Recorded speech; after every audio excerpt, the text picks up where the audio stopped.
بسم اللہ الرحمن الرحیم۔ السلام علیکم پیارے ساتھیوں، آج میں آپ کو سنا رہی ہوں حضرت سلیمان علیہ السلام اور مچھلی کا واقعہ۔ امید کرتی ہوں آپ کو ویڈیو اچھی لگے گی۔ اس ویڈیو کو آخر تک دیکھ کر میرے چینل کو سپورٹ کریں۔ آپ علیہ السلام اللہ تعالیٰ کے برگزیدہ نبی تھے اور حضرت داؤد علیہ السلام کے بیٹے تھے۔ حضرت داؤد علیہ السلام کی طرح اللہ تعالیٰ نے حضرت سلیمان علیہ السلام کو بھی بہت سے معجزات عطا کر رکھے تھے۔ آپ جانوروں کی بولیاں سمجھ لیتے تھے، ہوا پر آپ کا قابو تھا۔ آپ علیہ السلام کی سب سے بڑی خصوصیت یہ بھی تھی کہ آپ کی حکومت صرف انسانوں پر نہیں تھی، بلکہ جن بھی آپ کے تابع تھے۔ حضرت سلیمان علیہ السلام نے جب دیکھا کہ اللہ نے ان کے لیے دنیا کو وسیع کر دیا اور دنیا ان کے ہاتھ میں ہو گئی، تو کہنے لگے، اے میرے معبود، اگر مجھے اجازت دیں کہ میں تیری تمام مخلوقات کو پورے سال کھلاؤں۔ تو اللہ تعالیٰ نے ان کے پاس وحی بھیجی کہ تو اس پر ہرگز قدرت نہیں رکھتا۔ پھر درخواست کی یا الہی صرف ایک ہفتہ، پھر جواب ملا کہ تو اس پر بھی قدرت نہیں رکھتا۔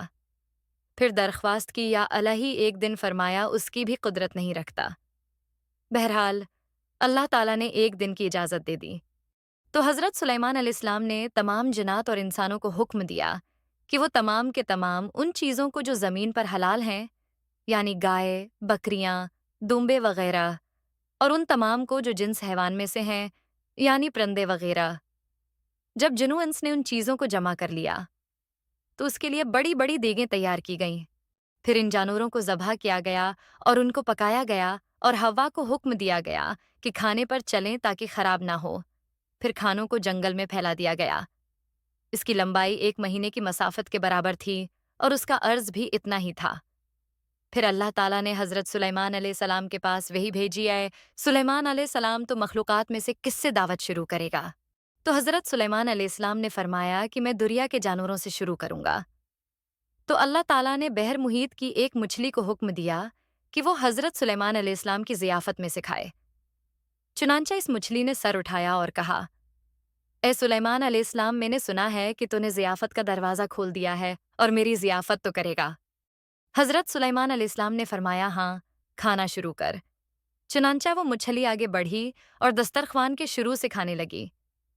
مچھلی نے اس قدر کھایا کہ ایک ہی دفعہ میں سارا کھانا صاف کر دیا۔ اس مچھلی نے پھر آواز لگائی کہ اے سلیمان، مجھے کھانا کھلاؤ اور میری بھوک مٹاؤ۔ حضرت سلیمان علیہ السلام نے فرمایا، اے مچھلی، تم سارا کھانا کھا گئی اور اب بھی تیرا پیٹ نہیں بھرا۔ اس پر مچھلی نے کہا، کیا اپنے مہمان کے لیے اسی طرح میزبان کا جواب ہوتا ہے؟ اے سلیمان علیہ السلام، آپ خوب جان لیجئے کہ میرے لیے ہر روز اس طرح جتنا آپ نے پکایا، دن میں 3 مرتبہ مقرر ہے، اور آج میرے کھانے کے روکنے کا سبب آپ بنے اور آپ نے میرے کھانے میں کمی کر دی۔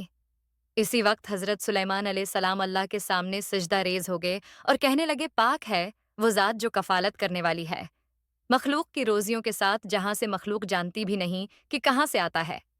اس واقعے سے ہمیں یہ سبق ملتا ہے کہ بے شک ہمارا رازق صرف اور صرف اللہ ہے، چنانچہ ہمیں صرف رزق اسی سے مانگنا چاہیے، اور کبھی اپنی مال و دولت اور وزارت و صدارت پر غرور نہیں کرنا چاہیے کہ میرے پاس اتنا مال ہے، منصب ہے، اس لیے مجھے رزق کے بارے میں پریشان ہونے کی ضرورت نہیں، بلکہ سب کچھ ہونے کے باوجود بھی اللہ سے مانگتے رہنا چاہیے۔ میری یہ دعا ہے کہ اللہ تعالیٰ ہم سب کو اس واقعہ سے سبق حاصل کرنے کی توفیق عطا فرمائے، آمین۔ آپ کو یہ واقعہ کیسا لگا کمنٹ کر کے ضرور بتائیں۔ امید کرتی ہوں کہ آپ کو یہ ویڈیو اچھی لگی ہوگی۔ اگر اچھی لگی ہے تو لائک کر دیں۔ ملتے ہیں مزید نئی ویڈیو کے ساتھ۔ اللہ حافظ۔